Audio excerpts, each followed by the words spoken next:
APC stakeholder meeting in Port Harcourt, the state capital, on Wednesday. The meeting also had in attendance loyalists of Senator Magnus Abe, such as Senator Wilson Ake, and a former Attorney General and Commissioner for Justice, Wogu Bombs. Okocha explained that it was the reason the party under his leadership had gone to court to stop all the processes of conducting the election, insisting that the party was excluded from the stakeholders meeting involving political parties, where the decision was taken and the date agreed for the election to take place. Our correspondent tells us more. If you are in support that we should not participate, say aye.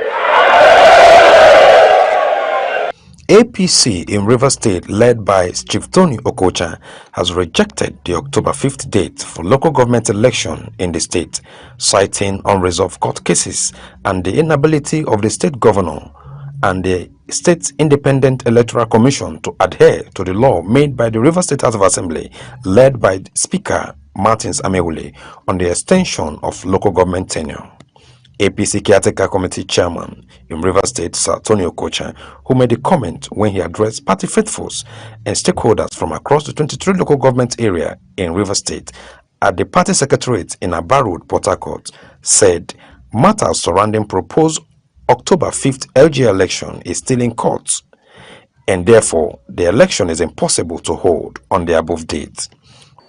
We are in court, and I would not speak on any matter that is in court. The much I can say to you is that that course of action is to also restrain the agencies that will conduct that election that they announced behind us. We are not part of the decision for an election on the 5th of October. The law now, as we speak, or what they are doing today, as we speak, that 5th of October, as they're talking about, will not work. Okocha further repeated the confirmation of the APC National Working Committee that declared him as the authentic CTC chairman of the party in Rivers State, and asked party members to worry less and disregard rumor from the Emeka Beke quarters. He maintained that as long as the party leadership in Rivers State is concerned, the APC NWC has spoken, adding that party is supreme.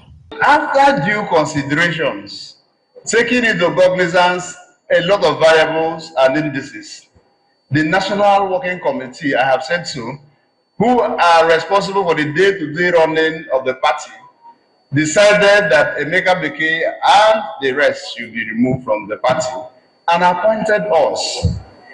We did not contest election with anybody, did we? They wrote letters to us informing us that we have been appointed to superintend over the party, and they initially gave us 6 months. I'd like to tell you that because the party at the national, and I'm sure you too, got so happy with what we have done, the party had also given us another 6 months that will expire on the 5th of December. Other party stakeholders at the meeting, including former chairman of the APC in Rivers State, Honorable Ajukai Flag Amakri, amongst others, took turn to commend the CTC chairman.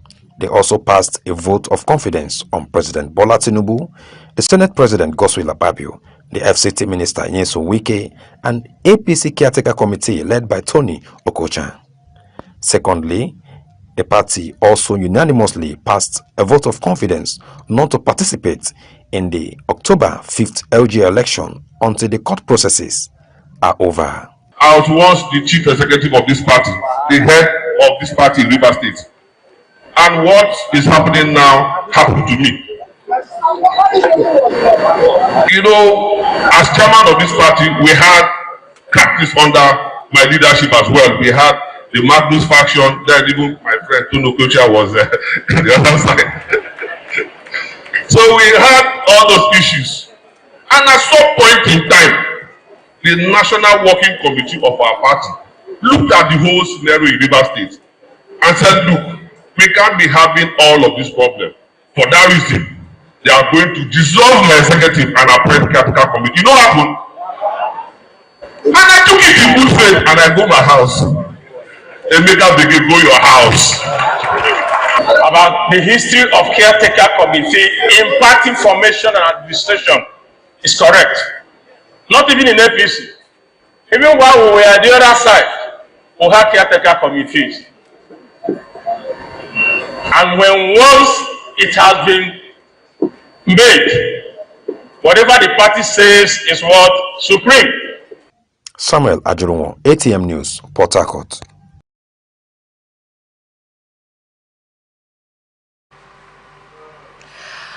And that is a clip of what transpired yesterday at the APC meeting yesterday. Let me start with you, Barrister Asims. What do you have to say? What is your reaction to this development? My reaction to this development is, first of all, I have to thank the Tony Okocha-led APC for being proactive and standing as a formidable opposition to the PDP-led government of Similaye Fubara, the governor of Rivers State. You see, a democracy without an opposition, a virile opposition, is a dead horse. So if, he has come up and constantly so, he has been there, putting his foot on the gas pedal, trying to, pick, very graciously, germanely, and at the same time constructively engaging the ruling party in Rivers State on where they have gone wrong, etc., as the case may be. He has not changed gear, he has not faded away, he has not torn his coat or colors like the chameleons do. He has been there straightforward, defending, the flag of the party for which he led. And at the end of the day, though I heard or read that his leadership was questioned and the other faction went to court, the BK faction went to court, and the court gave them a judgment which said that the Okocha-led faction is not the authentic one, or it's not the one that should be in power there. But that is not the end of the matter. And also heard that they have gone on appeal and even filed a stay of execution against that particular judgment, as the case may be. So the final thought of this is going to be from the Supreme Court at the end of the day. That is one litigation on this side. The second question I've asked constantly, and I have not gotten any answer, from the faction of the Emeka Beke, led faction of the APC is this. When the court says you should go back to office, and the National Working Committee, that is a party that has the imprimatur of authority, to either say yes or no to a particular thing, and say they don't recognize you. They recognize this particular group. Are you going to force, recognition on them, and you force it down their throat, hook, line, and sink? Now, where does the origin of this matter, that is, where does the source of your powers now come? Because courts have heard, even in Rivers State and Nigeria in general, that issues pertaining to all these mechanisms and operations of a political party is a party affair, is an internal affair, that there is nobody that should meddle into it, as the case may be. Several litany of decided cases in favor of that. So the question I ask finally is this.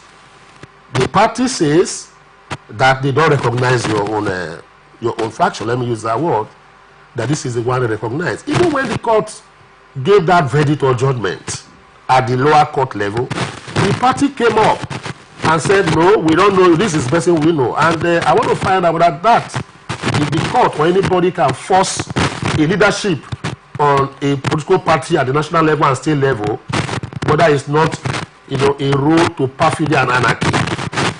That is from that side. Then the one coming to the local government elections, as case may be. I have been an advocate of the fact that local government elections in Rivers State in particular It's not an election, it's a selection process. Let me tell you why.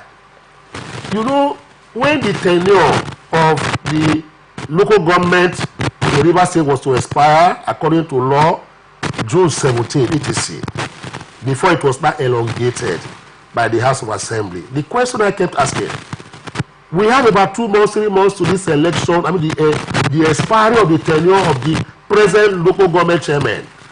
What is RISEC? An independent body. RISEC is an independent body. But Rivers State is not a contraption of government. It's not an apron string of government.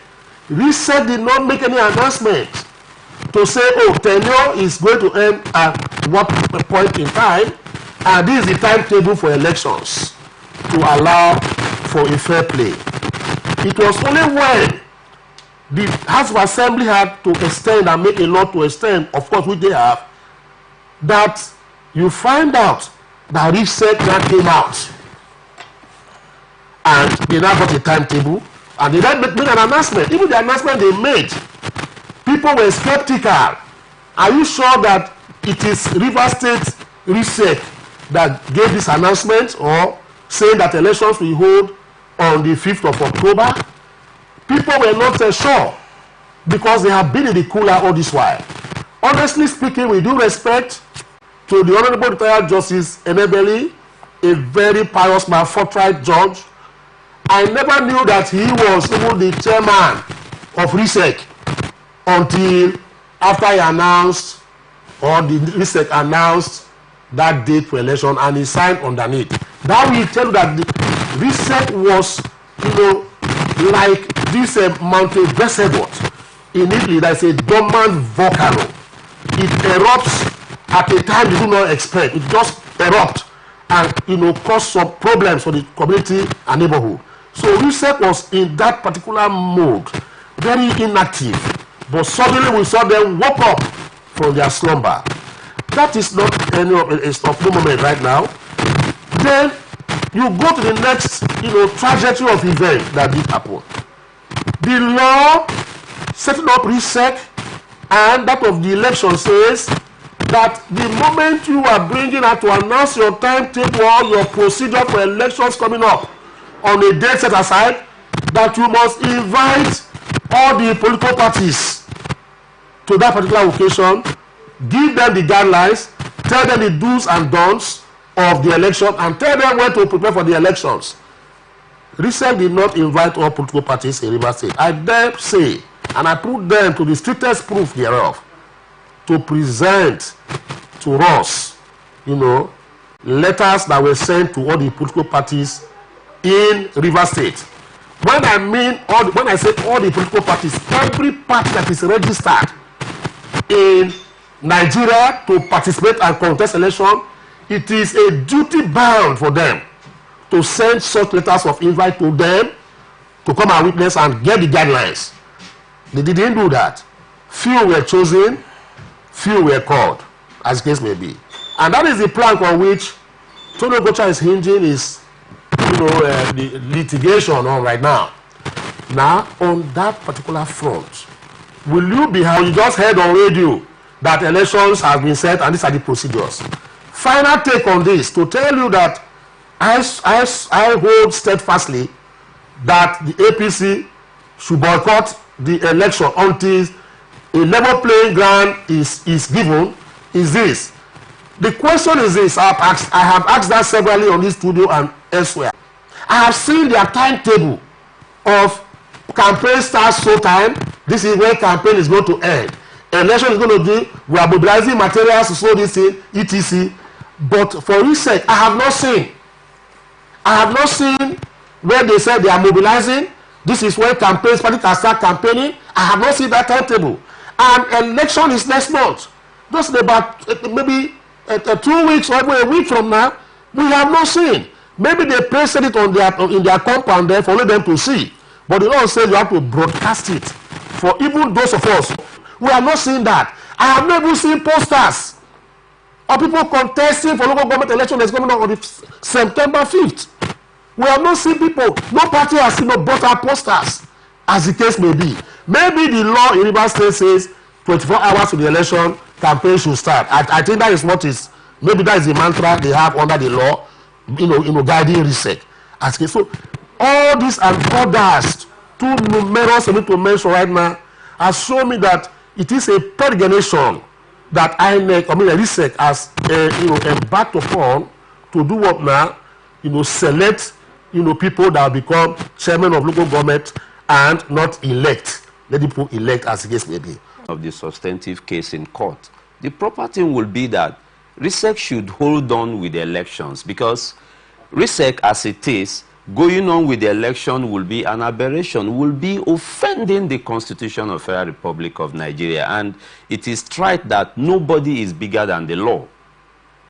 So, Tony Okocha's position is very clear as to what Justice Peter Lifu of the Federal High Court ordered, that RISEC maintain status quo, DSS, police and other security agencies should not provide security for the election. So I think, we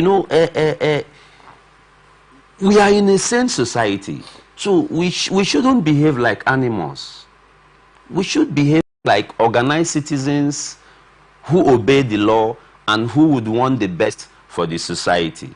So my take would be that Tony Okocha's position is the governor has the authority to appoint, to either hire or sack whomever heads or chairs Rivers State Independent Electoral Commission. But that doesn't mean the governor determines an agency of the state.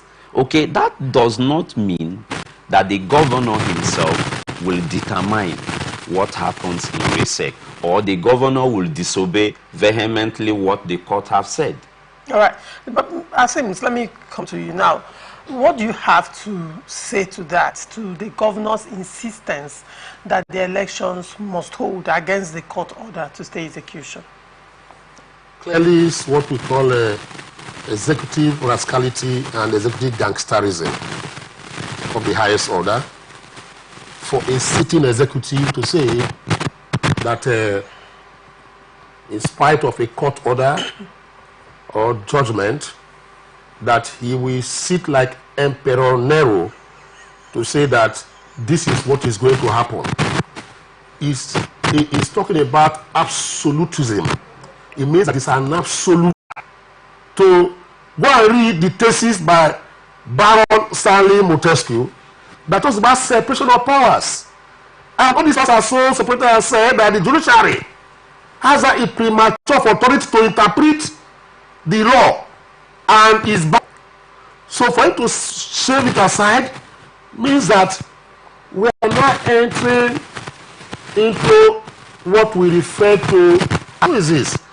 I've heard in some circles, because I want to correct this impression by a lot who are supporting them in these shibboleths, in this perfidy, in this garbage-driven, tirades. That one, they have said that since the courts said that the DSS police are also restrained, don't provide provision, they provide security for them during the election until determination on this matter, they have mooted that in days to come before the election, they're going to set up a neighborhood watch, which will serve as a vigilante, a kind of setup that will replace the police on election day. And I challenge them. I said the Electoral Act is very clear that on election days, the only people mandated to monitor election are the Nigerian Police Force and other recognized security agencies in our constitution. That neighborhood watch and vigilante groups, as they propose to institute from information we got, monitor election on that day is practical, and the end of the day will be an exercise in futility. Electoral Act says so, that it does not give room for militia groups, vigilantes, etc. to monitor election. If you are caught on that particular day, you may be arrested and you may go to prison. So we are sending an information down to those people who they are recruiting now. They said they call them neighborhood watch, they're going to wear a uniform, etc. And on election day, they're performing duties if the police are not doing that. They are treading on the road to anarchy. That is what I want to give them. That is the information I say let me pass to them as case may be. But if the government goes out to say he wants to go conduct the election, for me, that election is null and void. All right. With the court order and the litigations in court. All right. Minister of the Federal Capital Territory, Barrister Ezenwo Wike, has acknowledged the unwavering support he has received from the President Federation, President Bola Ahmed Tinubu, saying it has helped him to succeed in his job as Minister of the FCT. Barrister Wike, who spoke in Abuja on Wednesday, August 21, 2024, during a media parley with some select journalists marking his first year in office, said President Tinubu has given him everything he requires to work and succeed as Minister of the FCT. He said the President has not interfered with the running of the FCT and has rather stood by him in the difficult decisions he has taken so far as Minister. The FCT Minister, who described the ongoing provision of infrastructure in the FCT as a revolution, said it could not have been achieved without the strong leadership and backing of the President. He also disclosed that the support of the President for the withdrawal of the FCT from the Treasury single account, as well as establishment of the FCT Civil Service Commission, in addition to the inclusion of youths and women in governance, were some of the key policies initiatives that have helped to translate the renewed hope agenda of the President into dividends of good governance in the FCT.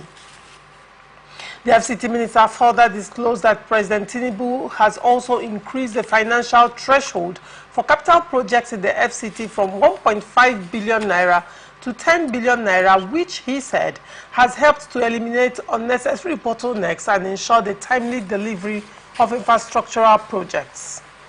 Consequently, the minister said a lot of projects were currently in the process of being procured, adding that the nation's capital was on the verge of witnessing a huge transformation that will positively impact the people. He further disclosed that the provision of road infrastructure will cut across the city center and the satellite towns. Inclusive among the road projects to be executed, according to the FCT minister, are the 18-kilometer link road between Yanya, Orozo and Kashi to Apo, as well as a dualized road from Kuje Township to Gwagwalada Area Council in the southern flank of the city. He said the road projects, when completed, will help to decongest the Abuja city center and improve the lives of residents in the satellite towns, as well as encourage agricultural activities. He said development is not restricted to the cities alone, as rural areas will see huge impact in the next year. The minister equally reviewed plans to collaborate with private sector in the provision of roads to new districts to encourage real estate development in order to address the challenging of housing deficit. He also disclosed the FCT administration has improved security in the nation's capital, thereby making the city more secure and comfortable for its inhabitants. He said the overall objective of the administration is to make Abuja one of the best cities in the world, where people can stay comfortable and secured, and thanked President Tinubu for the confidence reposed in him to carry out the task of transforming the city. On agriculture, the minister, who stated that the FCT has a comparative advantage in the production of rice, yam and cashew, said rural roads were being constructed as part of the inclusive agricultural policies of the FCT to provide access to farmlands in the rural areas. He added the FCT was also considering the option of partnership with the private sector, leveraging the vast arable land to increase food production. Let me start with you, Ndamzi. Quick review of the FCT minister's projects and the things that, you know, have been alluded to him that he has done so far in the FCT. Now, Ndamzi, you are a regular visitor in FCT. Abuja is not new to you. You're not a stranger there. In your opinion, have you seen clear difference? The things stated by the FCT minister, can you verify of a truth that those things are not just mere hearsay? Yes, of course. I will firstly start by congratulating the FCT minister on his 1 year in office as the 17th Minister of the Federal Capital Territory. It is a known fact that the FCT minister is a great achiever. When he was governor of Rivers State, he was nicknamed Mr. Project. And he has replicated, and he is continually replicating that in Abuja. Yes, I am aware that the FCT minister have constructed the Southern Parkway linking the Christian Center to Ring Road 1. Okay. That's about a 9-kilometer highway. And he has also constructed the Saburi 1 and Saburi 2 road, linking also joining the Ring Road 1 and 2. And also, the FCT minister have also constructed a gigantic project from the Villa roundabout, linking the Ring Road 2, connecting every part of Abuja. And it did not only stop on road construction, he has also extended his magnificent work to various schools in Abuja, like the local education authority in Gariki, Asokoro district, JSSS, yes, in Gariki. So the man has touched almost every part of Abuja. The metro line also, he has constructed 5.7 kilometer road linking the metro line to metro access road linking lot 2 and lot 11. So he has done marvelously well, and there are over 189 internal roads ongoing. 189 verifiable yes facts. Of course. I have a friend who is a project manager in one of those construction sites. Okay. Yeah, my last visit to Abuja, we had a very lengthy discussion, and he showed me proof of what is going on. Even when we drove around the next day, I saw proof of what the FCT minister is doing in Abuja. 189 internal roads, totaling 57.2 kilometers. That's a very huge project. The man have done marvelously well on metro line. You can everybody knows how that metro station was. Prior to this administration, it was a death trap. In fact, hoodlums took over that axis. You can't move freely. And also, he did a very magnificent job on Day International Market Road. That's about 11-kilometer road. Functioning. Day used to be a den of hoodlums, but with the new touch of what the FCT minister have done in Day, now market women and men can easily convey goods and services to the city center. So, what FCT minister Nyesom Wike have done in Abuja is incomparable. No FCT minister in the history of this federation have done that. The man have touched every facet. And we are also aware that the judges' quarters, the bid is ongoing. There are internal roads out there which is over 120 link roads that will be done. And the list is just ongoing. We can attest that he's a performer, and we believe in what he can do. I know that before the end of this first tenure, Abuja will show where the face of an international community. Interesting. I can assure. Interesting. By StarTimes, what do you have to say to that? Do not forget again that I also want you to look at the angle of security, because he talked about security, and you can't take away the fact that security has been an issue in Nigeria. And do not forget as well that there was a time, you know, bandits were operating in Abuja. Now, FCT minister is saying that in terms of security, you know, he has been applauding himself. So now I want you to also look at it, periscope on that as well while you give your own statement.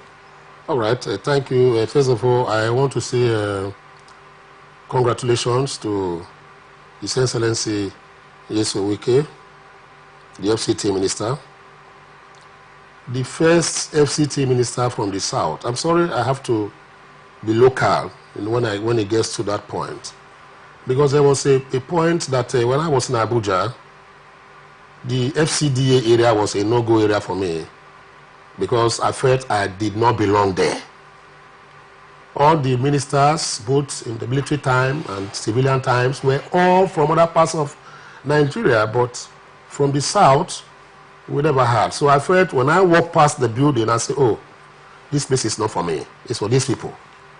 But we came, and in the wisdom of the present administration, federal, they had to appoint His Excellency Nyesom Wike as the Minister of FCT. And from the time of his appointment to date, 1 year now, it has been a robust activities all over the place. Like my colleague here said, I did not reel out again more of what he has done. But I want to first of all say about the pack and pay. Pack and pay, yes. Yesterday I listened and I watched the interview he granted the press conference he had.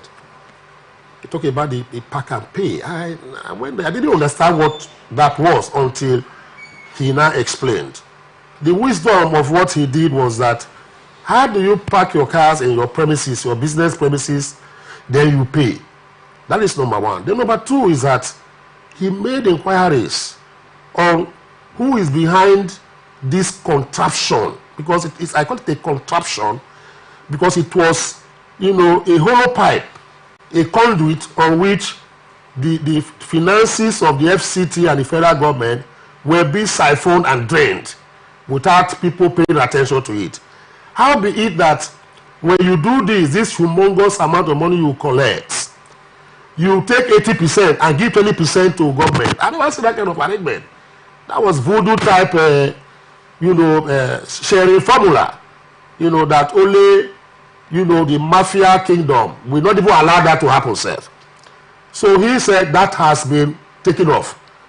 And I called some people, some of my colleagues and my relations in Abuja, as I yesterday, and they were jubilating.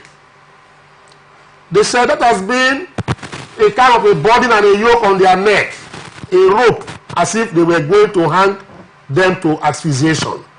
That for the removal of this is a big burden, because they knew how much they were paying on daily and weekly basis when you will park your car in front of your house or your premises, as the case may be. So that is kudos to him.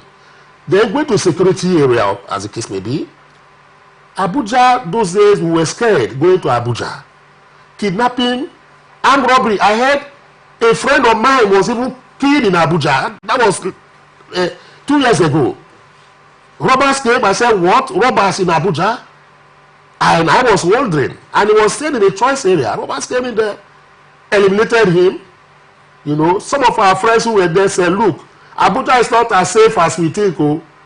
But today, when I called them, they said Abuja is safe right now, relatively safe, and they can do their businesses as the case may be. Because Abuja was turning, gradually to Lagos, where you drive on traffic, some hoodlums will come and, harass you as motorists, snatch your phones, etc. Those things are things of the past. Then, you not talk about, like my colleague talked about, the development infrastructures that you have. Abuja FCT was modeled after a city in Australia called Canberra. That is the prototype of what Abuja was, made after. And you had green zones, you had areas that you cannot go and begin to build concrete, as the case may be. But Abuja was now mangled and dismembered. For decades. I lived in Abuja during the Babangida Abacha era, down to Absalami, etc., as case may be. but I'll be frequently traveling to Abuja. Abuja now became a city that was a city of hoodlums, a city that was not organized. You see, places like Yanyan, Karo, Dede, as he mentioned, as the case may be, and other suburbs were just like Soweto beside Johannesburg in South Africa. Because what am I talking about Johannesburg and Soweto? Johannesburg share border with Soweto. In Joburg, you see everything there. Flashy lights, extravagant lifestyle, good living, etc. But driving down about 15 kilometers eastwards, you see squalor and poverty. Same replicated itself in Abuja. Like Yanya. Yanya became a squalor. Yanya became a cesspit of poverty, grime, and crime. But the last time I visited, I found that Yanyan has been torn open. Yanyan has now become a place people will boldly go and say, I live or reside in Yanyan in FCT. In those days, when you mention Yanyan, they look at you as a criminal because it's a suburb like Soweto. So, but today, due to the openings in the last 1 year of the administration of Yesowike, those areas have been torn open like Anom said. In terms of agriculture, I remember vividly when I was still living in Abuja, we normally eat fresh corn before other people begin to eat all about part of the country because of the kind of agricultural reforms or whatever they had naturally there. You know, corn grow in Abuja. You know, rainfall very well in Abuja if you are there. Abuja is a place where you have a good measure of rainfall, you know, as the case may be. So we're eating those. So, like he said in his press conference, that they are looking towards not, you know, go into Gari processing, corn, etc., which is the area they specialize. Because in everything that you have to do in agriculture, there are areas that you have to specialize, and you have what we call area of interest. And that is what he has, you know, put down, you know, there. So far, also, it is through the administration of Excellency Yesowike that we now understood how Abuja should operate. Under Section 299, he said Abuja is like a state in Nigeria, like a state in Nigeria. So we were of the opinion that it should therefore operate as a state. And under his administration, Abuja has seen, you know, the glory days. And that is, I'm talking about that there was no civil service commission in the FCT before. You can browse it. It was introduced by the Wike administration in Abuja. It's on record. And it's also on record that Abuja is the only state now that has a metro line that is working. The one we saw in one of the states here is hanging there like the Sphinxes in Egypt. It's like a monument that tourists can see every day, monumental waste. But for those of us, I went to Abuja, I saw how a metro line should operate. And I saw public transportation in place in mood and gear. These are kudos that we get and have to give to the administration of Yesowike in Abuja. He has done very well. I say it's an advertising phenomenon, as the case may be. And I believe that is the reason why you see the president of Nigeria has so much confidence in him. Because for 2-3 times, never before happened, I've seen President Tinubu or a president of Nigeria going to commission projects, you know, done by a minister of the FCT. So many things that we would have said, but time will not allow us. But I know that in everything that has happened in Abuja today, look at the FCDA. The FCDA has been ethnically divested. That is, if you go to section 14 sub 3, says that all appointments will be on that particular law. It was populated solely by a group from a particular part of the country. I don't want to mention it, but people know what I'm talking about. But today, being a detribalized minister, he does not have such tribal and ethnic irredentism in him. He has opened up the place, and those of us from Rivers, Edo, Lagos CTC can even aspire to work in FCT and even have contracts and do jobs there. It was not like that. It was a iron cutting administration that was there before. That is why they are challenging him. But even when they started challenging, he now had to close their mouth with what is going on in Abuja. Development. Remote areas I saw before in Abuja that I was living, you know, but those areas that they told me it has opened up and development has come, courtesy of this administration. So kudos to him. Right. It's a square peg in square hole, and we are happy with him. You know, God bless him all. All right. Ndamzi, you wanted to say something? Yes. In addition, the youths in Abuja are not left out. Good. Yeah. Okay. He has created a youth mandate where the youths can interface with the authorities in Abuja as a way of carrying everybody along. And the civil servants also are not left out. The FCT minister came in, and because he understands what Section 299 of the Constitution says, he has rejigged the Civil Service Commission in Abuja. It is on record that the FCT minister is the first FCT minister that have introduced permanent secretaries in the civil service in Abuja. So that has, you know, encouraged the civil servant. Like I know some friends who work with FCDA. We interacted the last time I visited, and one told me verbatim that, oh boy, that very soon he will be aspiring to be a PAMSEC. And who knows, like, you know, the FCT minister confirmed in his broadcast that one will soon retire. So you see, civil servants now have severance packages. They are happy. The youths are, you know, the youths are being carried along properly.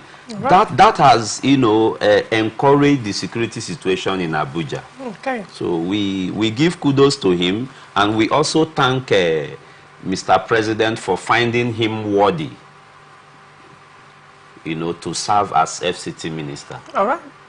There are growing concerns over how the 13% derivation funds meant for oil-producing communities are being used by the governors of the 9 Niger Delta states. The 13% derivation is the fund set aside to assist oil-producing communities tackle infrastructural decay and degradation.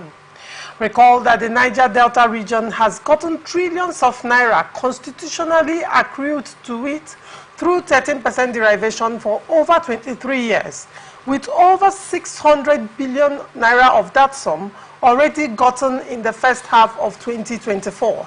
But successive governors from the region have not been able to better the lots of the communities, as people still live in squalor, diseases, and reeking with the worst and highest form of poverty.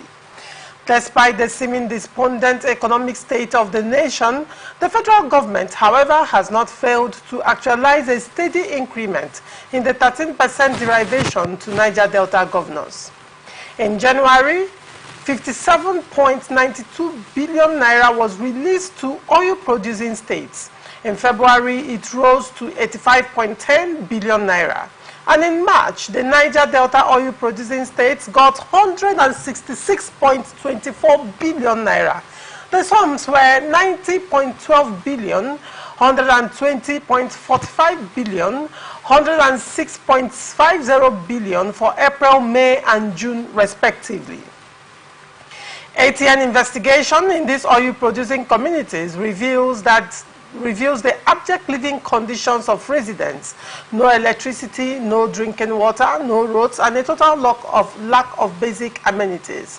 13% oil derivative funds to 9 oil-producing states from June 2023 to May 2024. These are the allocations in 1 year. Delta State has gotten 211.69 billion naira. Akwa Ibom State has gotten 127.77 billion naira.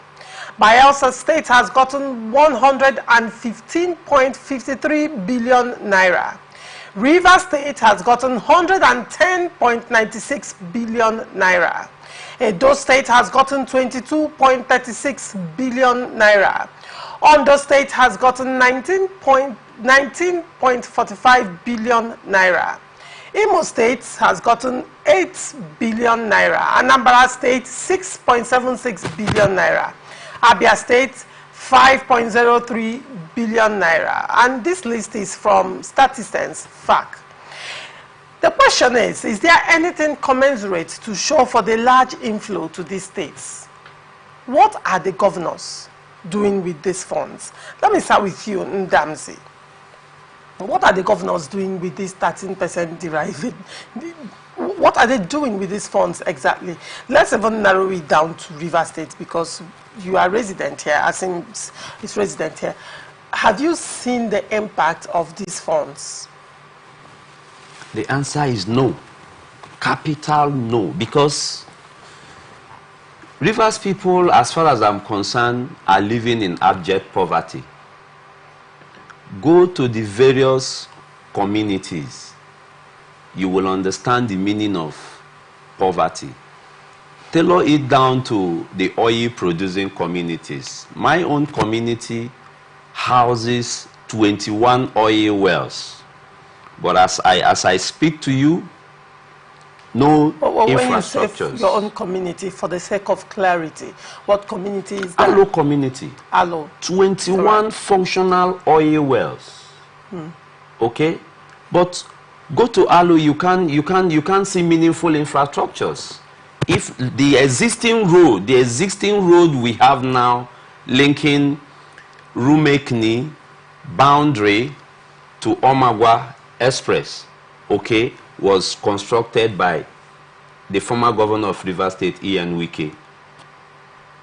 If he hadn't done that road, we don't have any infrastructure in Allo community. But this is a community that has 21 oil wells. This is a community that has part of University of Port Harcourt. No meaningful infrastructure. So it's really a big shame that governors will receive this huge amount of money and you won't see it replicate, you won't see it show on the beneficiaries of this money. I have advocated severally that in Nigeria, one of the major problems we have in this country without fear of favor are the governors. They have not been diligent with funds allocated to them. With internally generated revenue, the 13% derivation, and what they receive from FAC. I mean, it's annoying. This governor should allow the people breathe. What the Bible said, what shall it profit a man to gain the whole world and perish in hell? Why pack all this money, buy houses all over the world, drive the best lush cars, and allow the beneficiaries of this money die in abject poverty? Laurentia, people are dying as a result of zero health concern, zero health facilities. Few days ago, I was in a medical facility. A lady died because the family didn't have 120,000 to pay for medical bill. I mean, it's as bad as that. And somebody somewhere will say we shouldn't talk. No. We will keep talking because it's so annoying. River State is so rich that no one in this state should be poor. No one in this state should be hungry.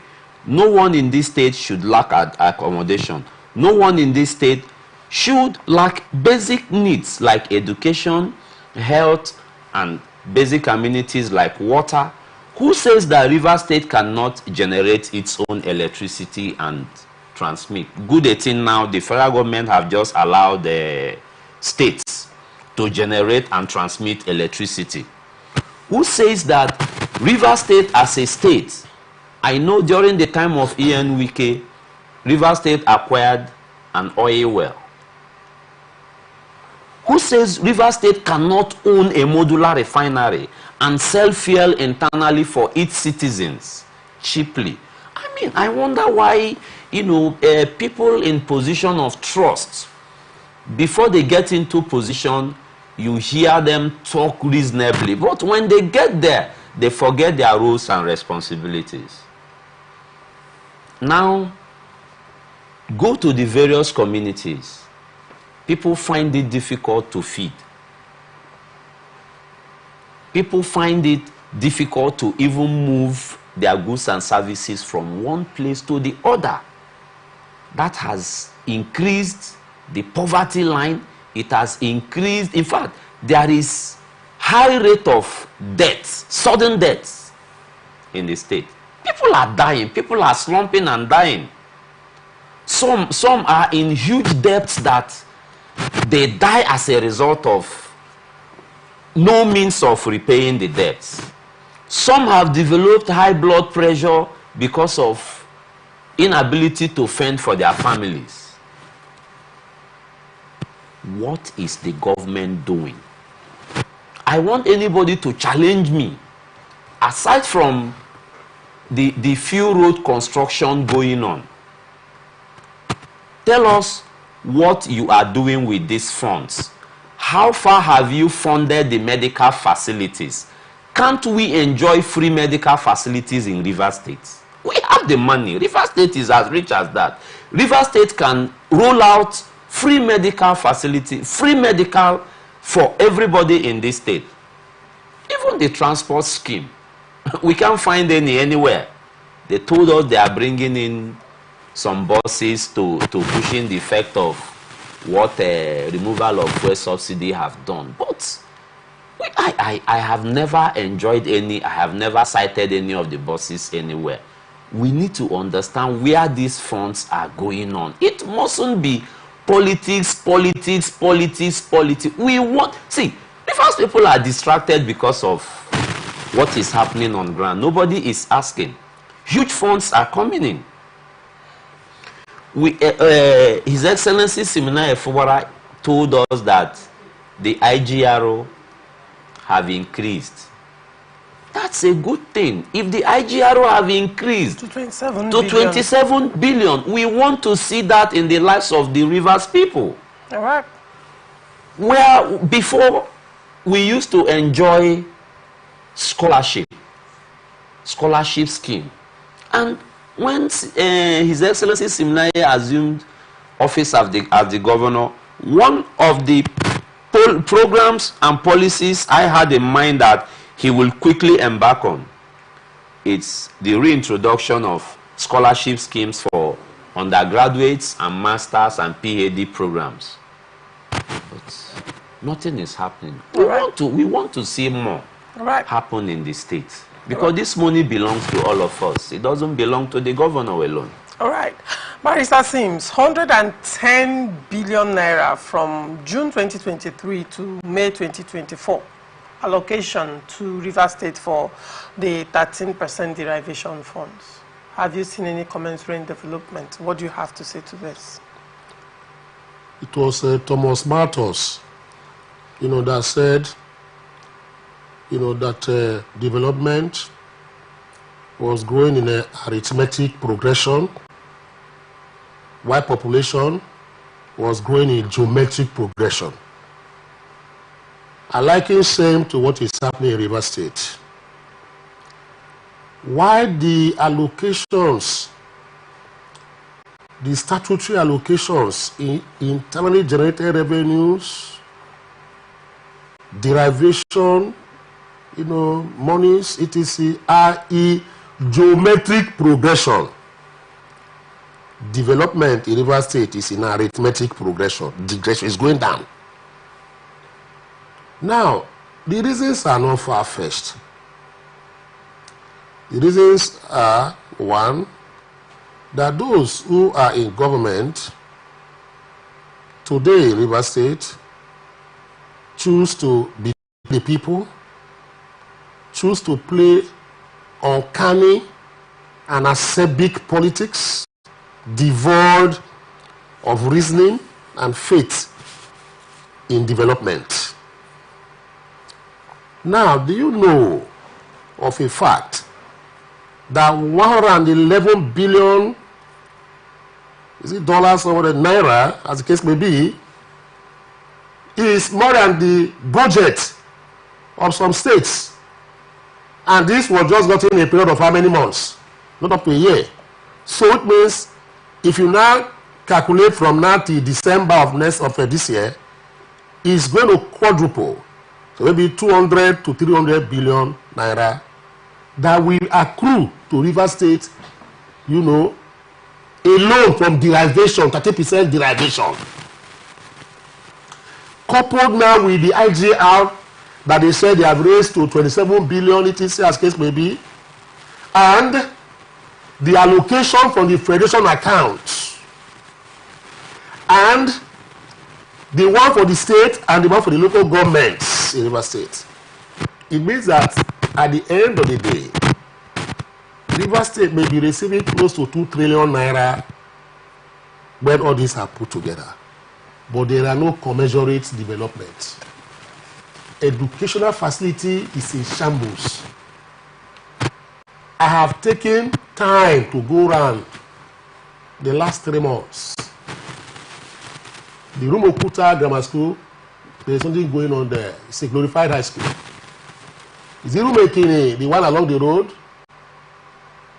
In fact, I drove past there some days and I asked people, I said, do you see our pupils or students in this place? They say, yes, well, they are inside.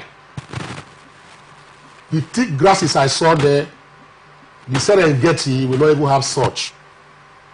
The buildings were dilapidating. I have raised this number of times. They said he has educational policy. He is going to do this next year. I said, next year, until people die there before you now know. Which projects do we have in River State right now, apart from youths gathering in front of government house to serenade and ululate the executive? The only visible project that we have is the project that was initiated by the last administration. And so they have even said so, corroborated what I'm going to say here today. The powerful ring road people talk about today was initiated by the last administration and paid for. They said it, they confirmed it. That is the only, anywhere you go in Port Harcourt today, people say the ring road project is affecting. No other project is affecting anybody. There is no permanent health center that has been built for the past 1 year plus of this administration. Nothing has been done. The ones we have in place are those of the past administrations. None has been initiated. The youths have not been empowered. Even when I heard that the local government contraption CTC chairman were issued or given 2 billion naira, you know, to use to do their work for 3 months. So local government chairmen were sharing cars. There was no development in those particular areas. No road was constructed in any of the local government. I put it to them. Unemployment is on the increase in River State right now. I want to dare anybody that is listening to me, if he wants to say I'm wrong, take a ride around River State from 9 a.m. in the morning. Go around some of these conurbations. You are going to see Rivers youths in drinking parlors as early as 9 o'clock, smoking cigarettes and drinking. Unemployment has taken over. It's like an epidemic now in Rivers State. The youths hitherto that were employed and gainfully employed, reasonably employed, have lost all that they had, and the focus is on crime. Also, I listened to a sister radio station somewhere 2 days ago said there's a particular task force now that is now rummaging the whole town, destroy people's lives, etc., impounding vehicles at will and caprices. And nobody is saying anything about it. I say they connive with the government of River State. Now, coming to what the aggregation that they have gotten from this, are you aware that the Niger Delta is one of the regions in Nigeria that has about 2 or 3 interventionist agencies? The Federal Ministry of Niger Delta, the NDDC, that is in operation, or solely for Niger Delta. And when the shares and allocation come, I think after Delta State, Rivers State is the next in terms of the humongous amount that they collect. But development is not visible. It's not as straight and thick like what they receive from the allocation account. When the last bad government took place, a letter was presented to the executive. He explicated himself a bit very factually and said, I am going to deliver the letter to the president, as if they were saints, that they had no role to play as an executive governor or government in Rivers State here. Then the youths were now jumping up because it's a government that's not by bandwagonism, which is very wrong in my own opinion. Two, I want to ask that all the monies that has been allocated, collected by Rivers State, allocation account by section 162, the derivation also monies, what have they done with it? Nothing has been done. We are not seeing it. Maybe it's going to private pockets. I will not make that allegation here. But what worries me is that some of the elders, so-called, both within and without, they are not periscoping this particular humongous malfeasance taking place in Rivers State, for instance. None of them is talking about, this is what we have received so far from the allocation and KTC. What have you done with it? They are not talking about it. What they talk about is mundane politics and politicking, as the case may be. Not talking about the real issues that elders should talk about. They are playing politics and keep it quiet and allow the wastages to continue. So it's a sorry sight in Rivers. And I dare say that if this continues for years, Rivers will be one of the most underdeveloped states in Nigeria compared to those of Jigawa, etc., as the case may be. God forbid that will happen. That is my periscope for now. Let me just leave it at this point. All right. Very quickly, Barrister, since you made mention of certain amounts of money when you talked about the FAC allocation and the IGR. Yes. So very quickly, let me break it down. In January, Rivers State got 28.4 billion naira. March, February, 41.7 billion. March, 33.3 billion. April, 36.1 billion. May, 32.5 billion. I will still investigate more to get the figure for July. Now, from January up until May, Governor Fubara has received over 400 billion naira in FAC and IGR. In FAC and IGR. Now, 400 billion naira. Then you add that to 13% oil derivative from June 2023 to May 2024. That's 110 billion naira. Then when you add both together, you're looking at half a trillion into Rivers State. The question is, why are Rivers people still as hungry as they are? Because the truth remains, when you look at the End Bad Governance in Nigeria protests, it was focused basically at the federal. But how about the federating units? How about the subnationals? This money, humongous sums are being given to these governors.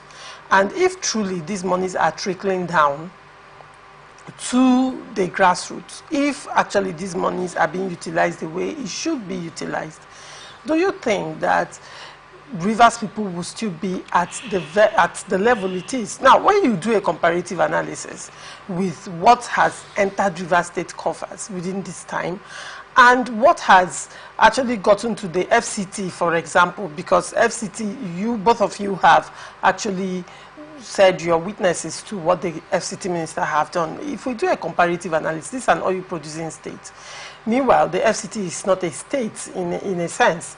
And the budget of Rivers State is far higher than that of the FCT. But when you look at the FCT, you can bear witness to the level of infrastructural development and some other forms of development going on in the FCT as against what is going on in Rivers State. Now, if you recall, during the 1 year in office celebration of the governor, I still have detailed reports of that, what the governor published, what he was commissioning. Most of the projects being commissioned by the governor were completion projects, projects started by the FCT minister, which he completed. Like they were almost 80% complete, and he completed them and gloried in it during his 1 year anniversary. When you look at all that is accrued, the allocation that has entered River State coffers, in all honesty, in comparison to other states, even at their states that is just sharing a boundary with River State, would you say that the governor has done well so far? Honestly, in comparing what has happened in River State, in my own analysis, the governor have underperformed compared to the volume of funds allocated to him, the ones the state generated internally. He has underperformed. One, we are expecting to see massive infrastructure development in River State like what the FCT minister is doing in Abuja. The FCT minister was just, his budget is 10 billion. 5 billion, he pleaded with the president to increase to 10 billion. But go to Abuja and see what is happening. I understand that the man has flair for projects. That is the reason he was nicknamed Mr. Project. So the volume of money received here in River State, it's so mind-blowing that by now even the rail project, the administration of Amechi left. I was expecting that he will take it up, complete it, embark on construction of more schools, reconstruction of schools. Yeah, I mean, empower the youths, roll out scholarship schemes, and improve the lives of the widows and poor people on the street. But we don't see that happening. It's really a shame. All right. Asim, in your final statement, I also want you very quickly in a minute or so.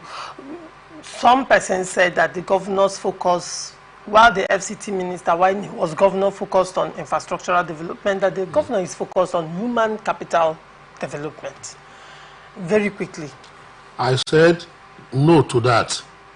The governor did not, or he has not focused on human capital. What is human capital development? When youths are roaming the streets and in drinking parlors as early as 9 a.m. in the morning, they should do a survey. So who are they developing? Who are they developing?